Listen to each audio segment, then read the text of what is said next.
So I sat down to record this video, but before I did, I uploaded the Friday, Saturday, and Sunday one that you guys just watched, and I realized this video is coming out on April 1st.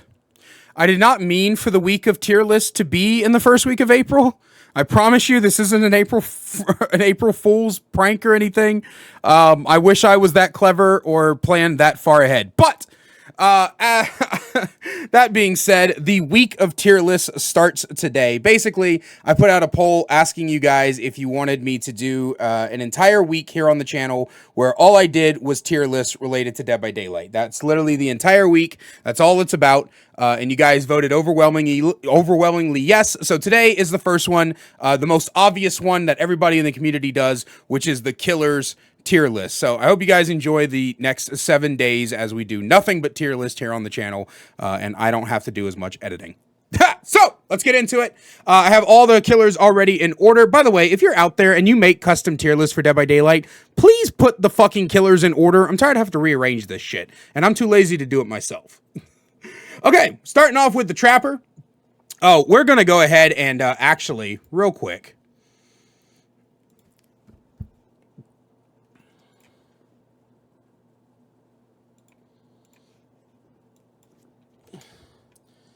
I didn't do this last time, but I'm doing it this time, especially since I've been playing, you know, especially since I played the Trapper, and not too long ago I did that Trapper analysis that's hopefully hit the channel by now. We're putting Trapper in the F tier. You know, like I said, I did that analysis. I did an entire video dedicated to it, but Trapper is one of the most add-on reliant killers, map reliant killers, and even on the good maps and even with good add-ons, he's still shit. He's still bottom of the barrel. He's just not good. You don't win games because your 9,000 IQ plays or because you outplayed your opponents. You win games because the survivors either got cocky or were stupid or weren't paying attention or whatever the case may be. He is a killer that relies on survivors making mistakes, and it is so bad. He's slow, he's bad in the early game, he's bad in the mid game, he's bad in the end game. He is the worst killer in the game, bottom of the barrel, and it sucks because he's literally the face of the fucking game. I wish it was better, but it is what it is. Next up, we have the Wraith. I'm filming this during my week of Wraith, which is an event, quote-unquote, going on my Twitch right now, where every day for 7 days I play only the Wraith so that I can make an analysis video on him. And I used to think that Wraith was B tier, like middle of the B tier, average as average can get. Honestly, after playing him, I put Wraith in D.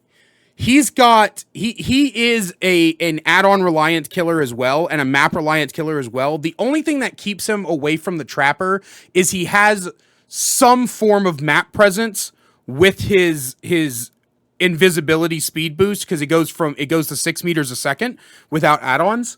The biggest problem with the Wraith is not necessarily that he's an M1 killer. If that was it, he would probably just go into F tier. The biggest problem with the Wraith is actually the fact that you lose distance when you uncloaked. I had several games where I was running a 22% uncloak speed, and I would still lose massive amount of distance. The only really good thing you could do with him is with his iridescent clapper add-on, where it makes the bell silent. You can pull off some pretty good mind games with those, but if you want a mind game with Wraith, you might as well stay uncloaked. Like, it's more beneficial for the Wraith to stay uncloaked most of the match than it is to stay cloaked. There's also just no skill expression to this character. But we're not talking about like personal feelings. We're talking about more of how strong they are. And this character just has nothing to him. And because he has really nothing to him, he's got to go in D. The only thing he has going for him is map presence. And in a game like Dead by Daylight, map presence is good. But if there's nothing else to go with it, then it's not good enough.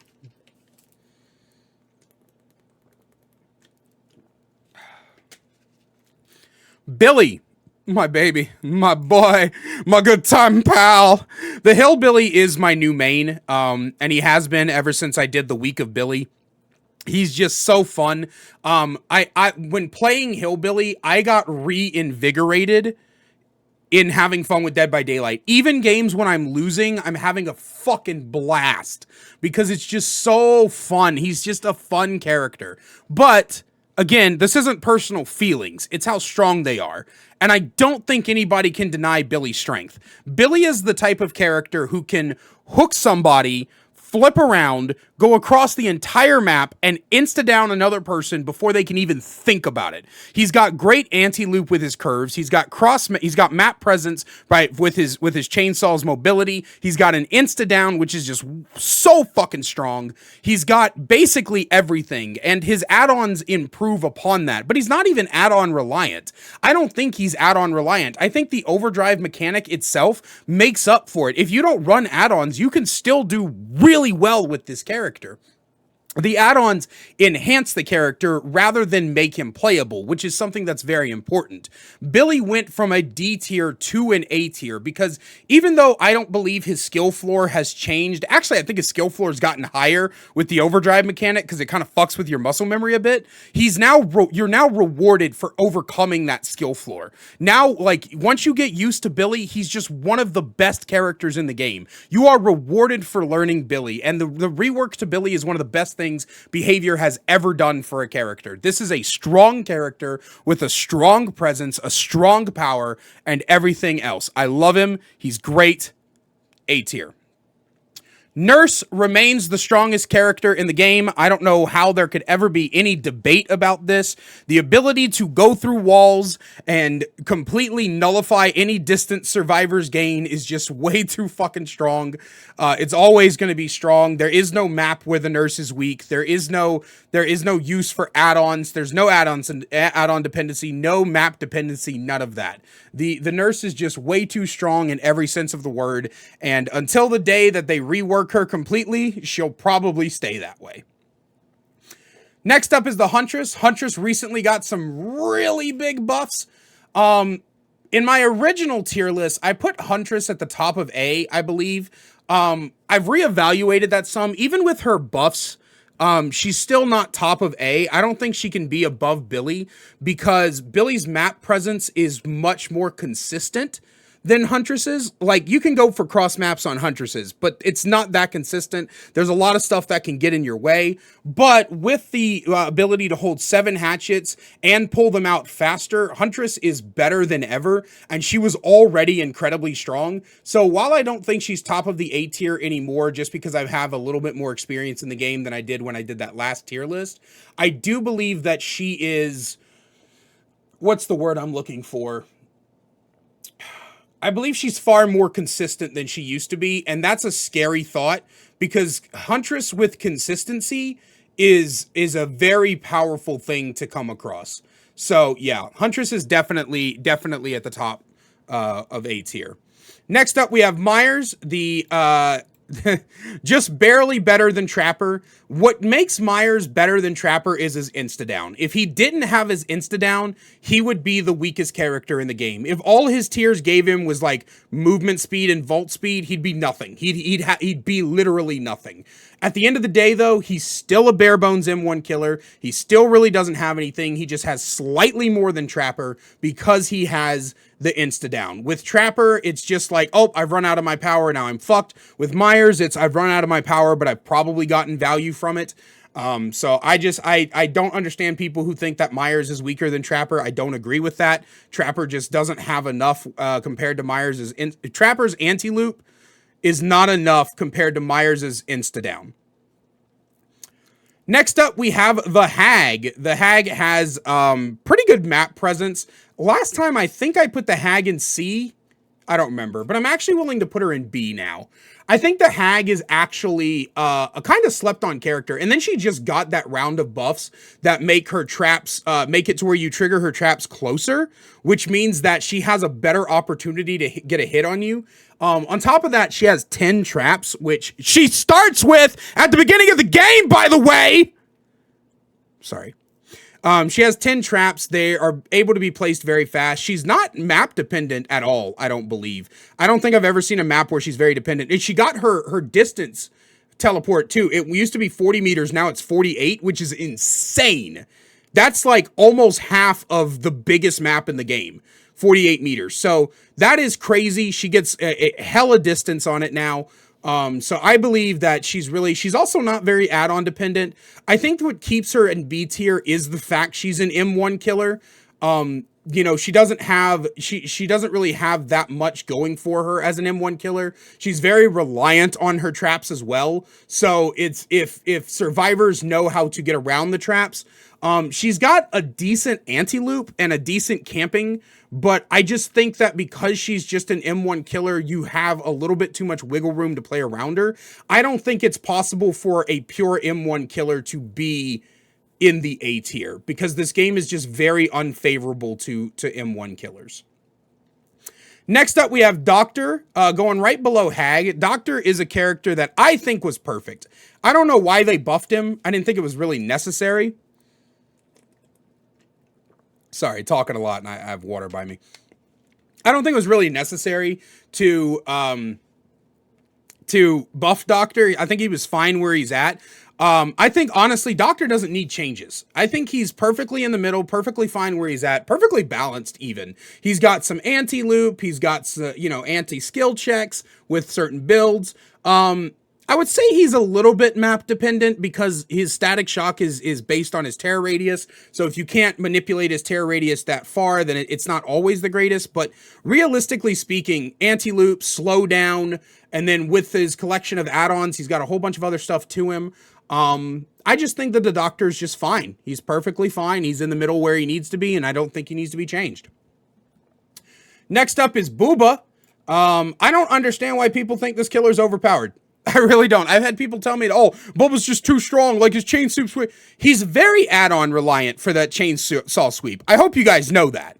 Like, he's incredibly add-on reliant. This is a killer that needs his add-ons to make that chainsaw sweep worth a damn, right? Because it's very easy to just hug a loop tightly, outrun the chainsaw sweep, and have him bump into something, because that hitbox is very wide.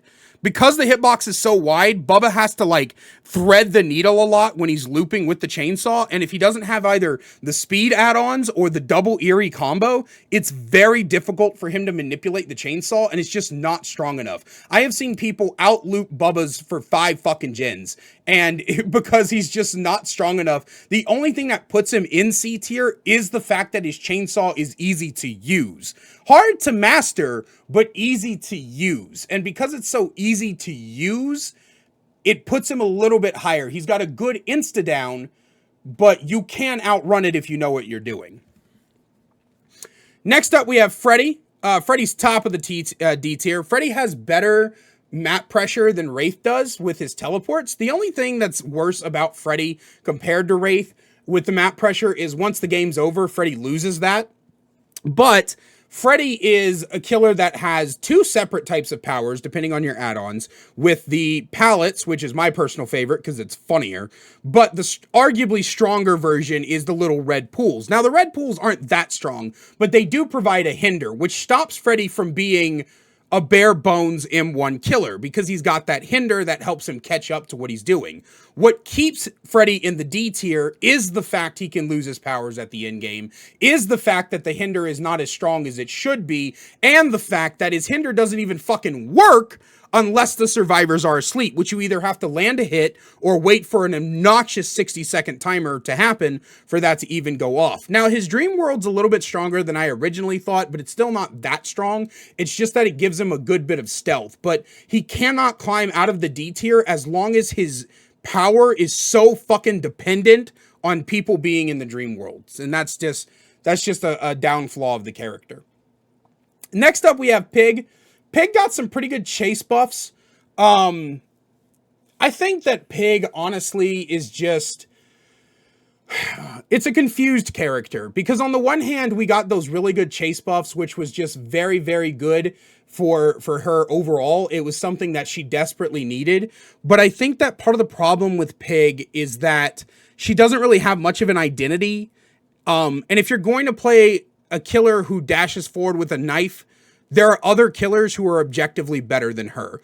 Her reverse bear traps are nothing more than mediocre slowdown that realistically do not help you as much as you would like them to. I've heard pig players try to explain to me over and over again that because it takes a survivor off of a Jhin, it's the some of the best slowdown in the game. But you guys got to understand that a survivor not being on a Jhin doesn't matter if you can't use that pressure. I explained this back in my For the People Buckle Up video that I just got finished uploading when I'm recording this. But if just having a survivor off a Jhin was all you needed, then chasing one survivor for the whole game would win games.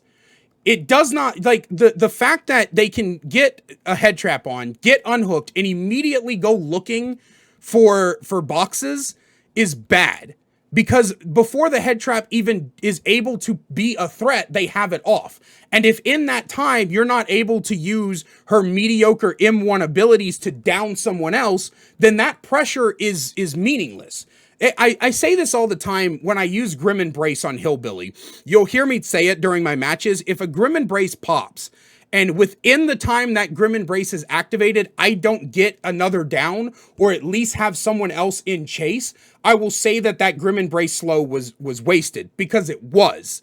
Because if they're not doing gens, but you're not downing someone in the time they're not doing gens, then it's wasted potential. And even though her ambush is really good now, it's still not enough to overcome some of the massive problems that come with being an M1 killer. The reason she's in B instead of C is because when the slowdown does kick in, when it does provide value, it provides massive value.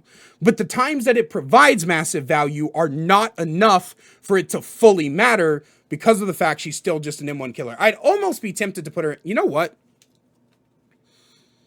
I think she's too inconsistent to be B. I think she's too inconsistent. That's just my opinion. Q, the pig main's really pissed off. All right, Clown. Clown is actually pretty dog shit. I'm going to put him under...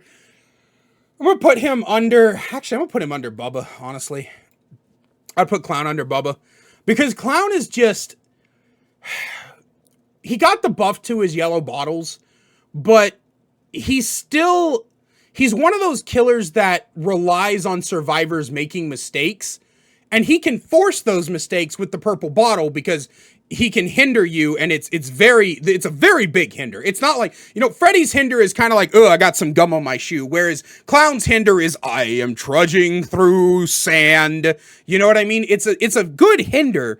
But if you don't know how to M1 properly, you could end up losing out on that hinder value. And what makes Clown so bad is the fact that he doesn't have enough with his yellow bottles. If his yellow bottles were instant and he could hinder you and haste himself, he'd probably be one of the best. He'd probably be high B tier, if not low A.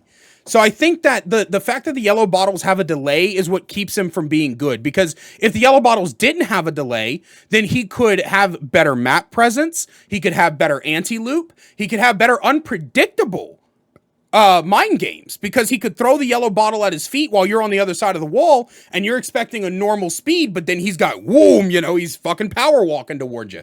That's something that's good. But because the yellow bottles aren't instant, they waste too much time. Now, I get that some people are going to be like, well, if they were instant, it would be too strong. Maybe it would be, maybe it wouldn't. The point is that they're not instant, so they're not strong enough. And even with the buff that they just got, it's still very difficult. And being an M1 killer, he's very map reliant. If you end up on Hawkins, Gideons, Learys, fucking any of these, he's just bad. He's just really bad. And that's what keeps him at C tier. Spirit is an S tier killer, and she always has been. This is the only M1 killer in the game that is an S tier because of the fact that she is so fucking fast in that invisibility that it is impossible for you to fully grasp what is going on most of the time. Now, I'm deaf in one ear, and I talked about this in my accessibility video. Hearing people get a pinpoint accuracy as to where she is. Hearing people can hear exactly what side of them she's on, and so you can mind game her. What makes her so strong is the quickness that her haunting comes back with. So she's got insane map presence and insane anti-loop. Even though you can predict her, doesn't mean you're always going to know how to handle that. And if she catches you in a corner, like let's say you're on a TL wall, and you're waiting at the corner to spot check, and she goes in that phase and you hear her coming from one side or the other, it doesn't matter which side she's coming from because she can pop out of that and instantly swing. And because there's no cooldown between her coming out of the haunting and instantly swinging, predicting her doesn't always help you. And that's what makes her so good. Next up, we have the Legion. The Legion is top of the C tier. I'll be honest with you. My personal feelings aside of how boring this fucking killer is, he's not good. He's not good. He's got a mediocre chase power with the frenzy, but he's way too map reliant. He's way too add-on reliant. He just simply is not good enough to keep up with the rest of them. And while Legion mains who like dedicate their lives to this character, Tataru, can make him seem like he's busted, he's really fucking weak in the grand scheme of things. And I think, honestly, if I was looking at this from an objective standpoint, I would probably give him something else to make him stronger, probably make him faster in frenzy, if I'm being honest. I'd probably increase his frenzy speed, but also increase his fatigue window, is probably how I would buff him if I were to buff him. But if you speak to Tataru, he'll probably fucking unload a goddamn rolling, cartoonishly long list, so we'll leave that to him when he watches this video. Plague is an A-tier killer. Plague is the master of control killers. She has the ability to keep you injured for the whole game. And if you choose to ignore that injure and go cleanse yourself, then she has what is arguably one of the best ranged powers in the game. It's a lingering projectile, which means that she can shoot it over loops and hit you. And that's, you know, when I don't mean short loops, I mean like tall loops. She can look up and go, wah, and fucking like wiggle her camera back and forth, and it'll fall over and hit you. She's not add-on reliant at all. She's also not map reliant. I think what keeps her kind of lower in the A tier is definitely the fact that survivors can deny you the red puke, but if they do, then you basically have the whole team exposed for the whole game, which is equally as good, but it does mean that you're now in an M1 killer status, which is kind of bad. Next up, we've got Ghostface. This one has always hurt me, but Ghosty is just not good. He's, you know, this is my baby, my heart and soul. I joined the game because of Ghosty. I played a vast amount of my first 100 hours were spent on Ghosty. I love him so much, but God, he's just terrible, man. His reveal mechanic is way too easily countered. It's way too fucking easy to just be like, oh, there's Ghostface across the map. And he's revealed. And then the Ghosty's just standing there like, what the fuck? Where did I get revealed from? And he looks at the killer instinct and it's behind 4 rocks and 7 walls and in the next trial over. And he's like, oh, well, I guess I'll just get fucked then.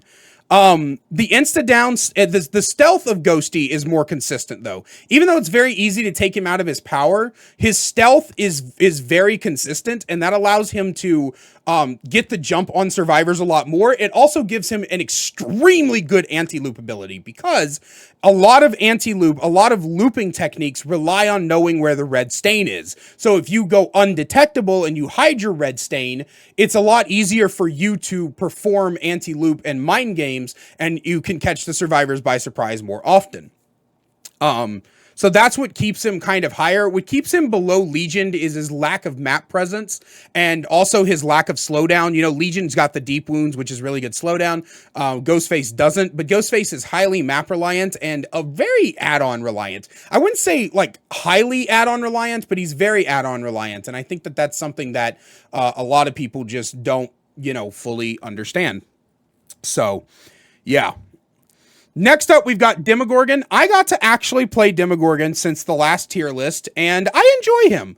I think Demogorgon is at the top of B, not quite A tier, and I don't know if he's going to stay at the top of B. We'll see later on, but he's got good map presence. He's got a good chase power.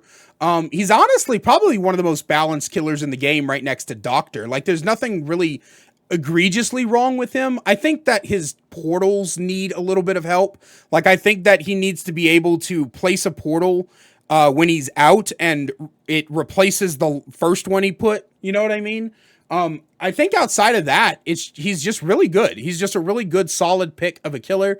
I think if you're like, oh, who do I want my next main to be? I think Demogorgon's not a bad choice. He's really fun as well. Again, we try to keep personal feelings out of it, but objectively, he's good, and I think this is where he definitely belongs. If you've been missing streams and want to see live gameplay, then go ahead and check out my YouTube channel, the Kaiser VODs, where I upload every game that I play in multi-hour compilations. We also have a collection of short compilations of clips from stream.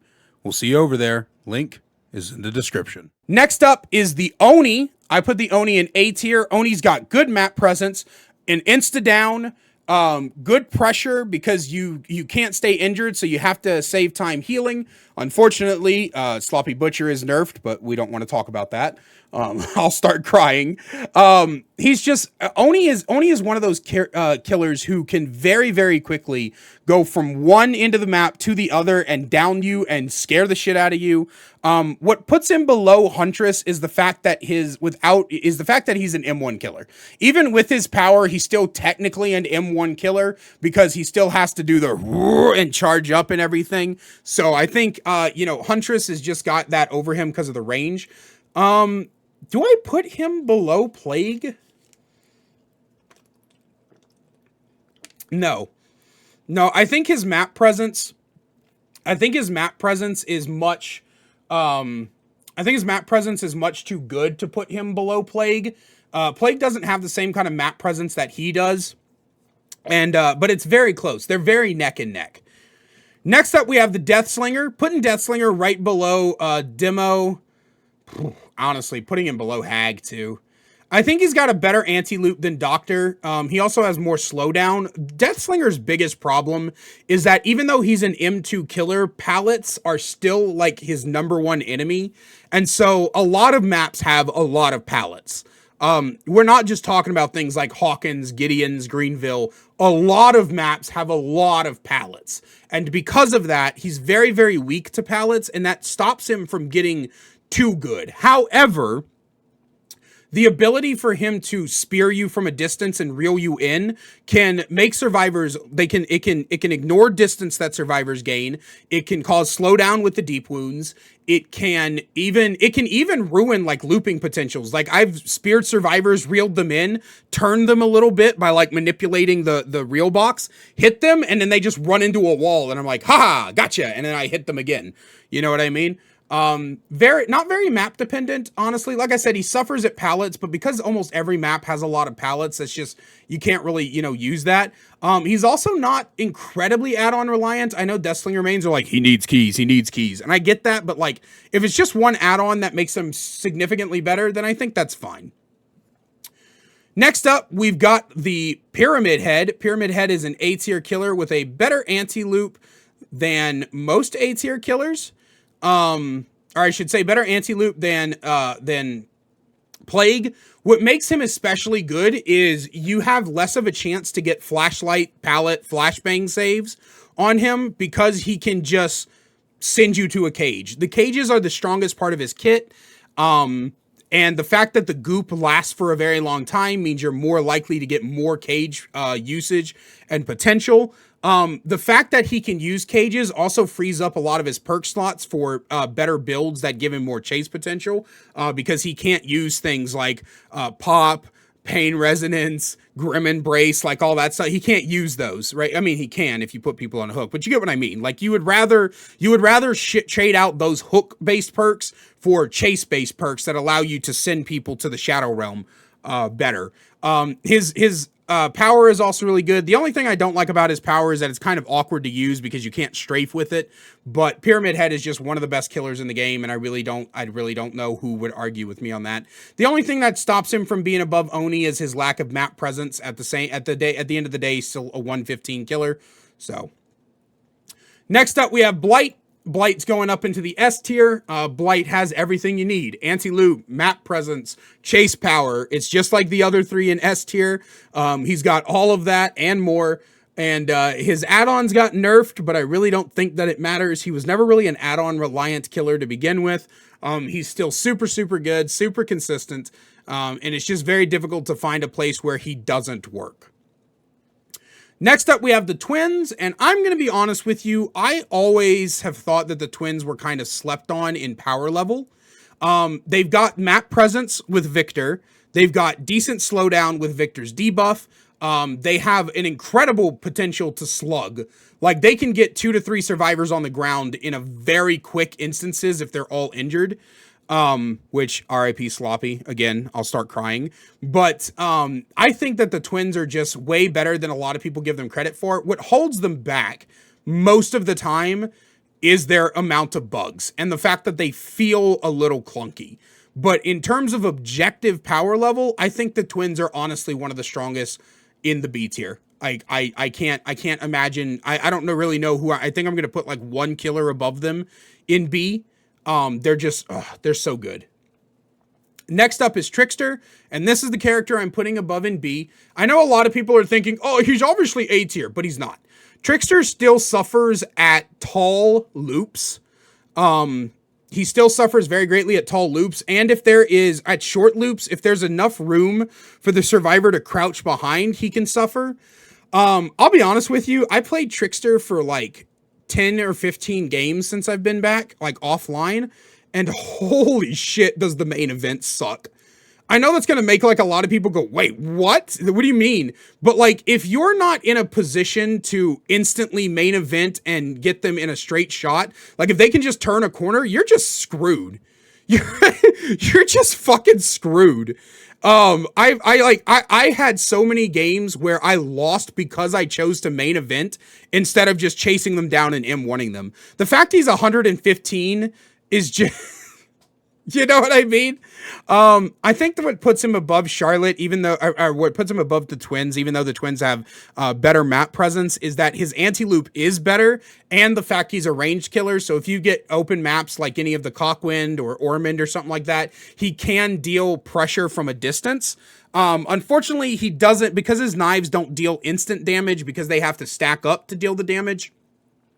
That's always going to keep him lower than Huntress and Plague and Artist and all the other ranged killers, because it doesn't deal instant damage and you have to build that up. But other than that, I think the Trickster rework did a lot to bring his power level up, like way up, to be honest. Next up is Nemesis. I'd put Nemesis above Slinger. Nemesis is another one of those killers that's got like, he doesn't have trouble with pallets or windows. He's a very good anti-loop killer, but he doesn't have much else. He doesn't have very good slowdown because, yeah, he's got the infection, but you can honestly let that infection sit on you until your death hook, and it really wouldn't make that much of a difference. He doesn't have any map presence. He would almost be an M1 killer if he didn't have that really good anti-pallet, anti-window ability, which is like the only saving grace for him. I always thought that the zombies needed a little bit more of a buff. I always thought that infection should like give off like a pheromone that makes the zombies, you know, detect you from further and chase you faster. But that's just me. Next up, we have Pinhead. Pinhead has very good map presence, very good chase potential, not as good anti-loop, unfortunately. The unique thing about Pinhead is that his map presence doesn't come from him physically being there, but it comes from his chain hunt. When his chain hunt procs, that is extreme map presence because no one can do anything, which leads to additional slowdown. The box is something you have to constantly be going after.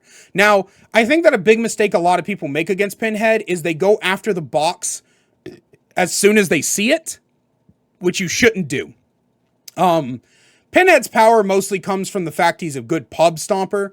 I don't think he has much power in competitive play, but at the end of the day, I do think he's one of the stronger killers in the game, and I think that he's severely underestimated. Next up, we have Artist.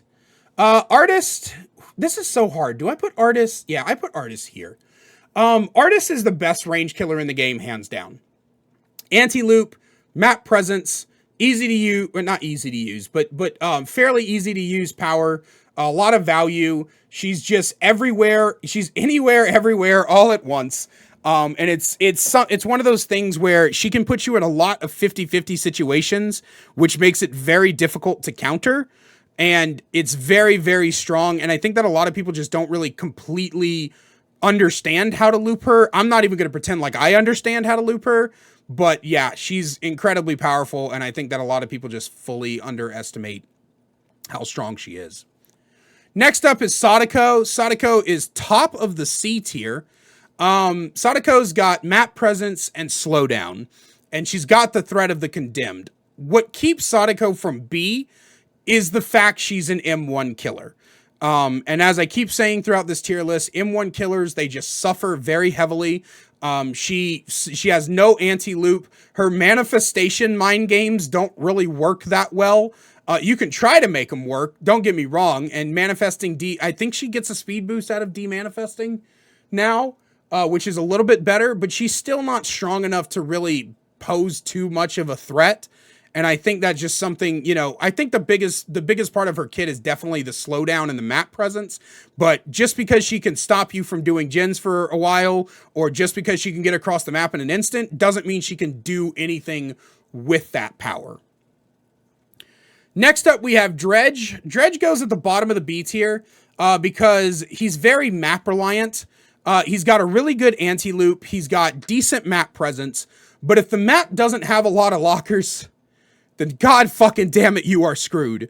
He's actually almost C tier purely because of his map reliance. But I think that what saves him from the C tier is his Nightfall. I wish they would lower the fucking volume of this character. But his Nightfall is extremely good. It's harder for survivors to know what's going on. It can often lead to a really good snowball. I've had times where Nightfall kicks in and I go from no hooks and 3 gens to 6 hooks and 3 gens. You know what I mean? So his Nightfall is really, really good. And that's what keeps him from C tier. Wesker is up in the A tier. I'm going to put Wesker, I think, right below Pyramid Head, but right above the Plague. Wesker is a very good chase killer. He's got decent slowdown with the Ouroboros.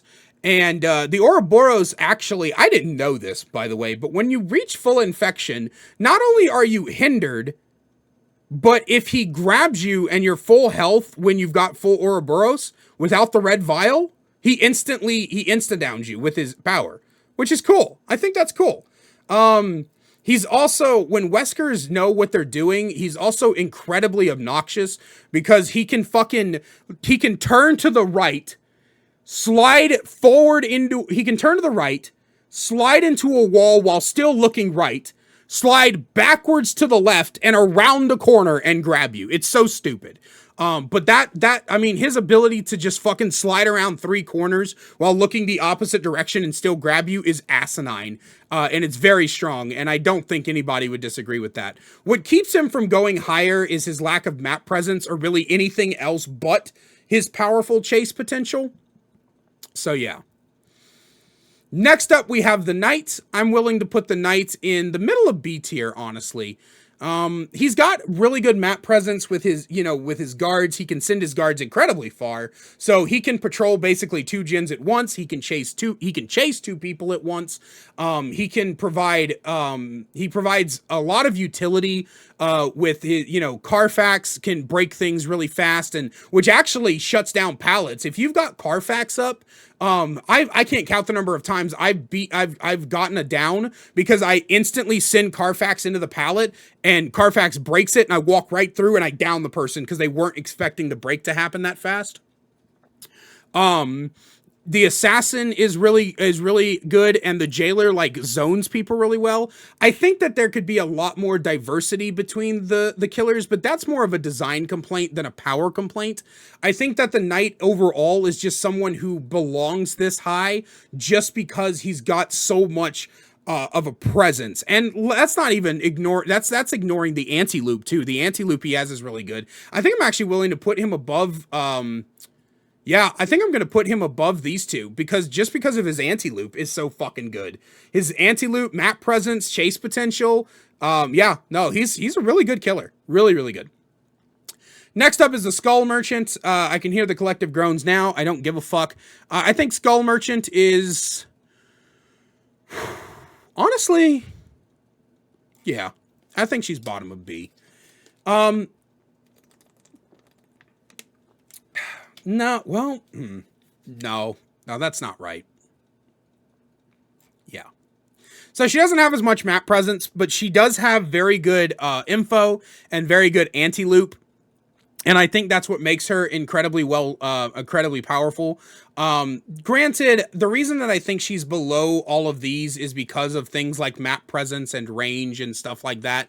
But she can deal with pallets better than Nemesis can. She can get free. This is so stupid. And again, this is more of a problem that I have. But the fact that you can't clear stacks at all is stupid.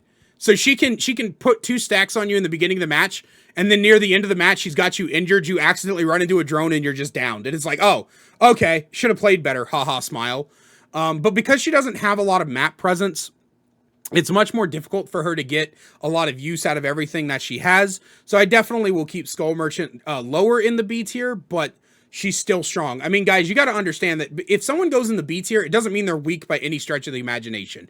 It just means that they have something that's just not quite enough. You know, while A tier killers have a lot of shit, B tier killers always have something that's just not quite there. But if they're in the B tier, they're still very strong. Next up is Singularity.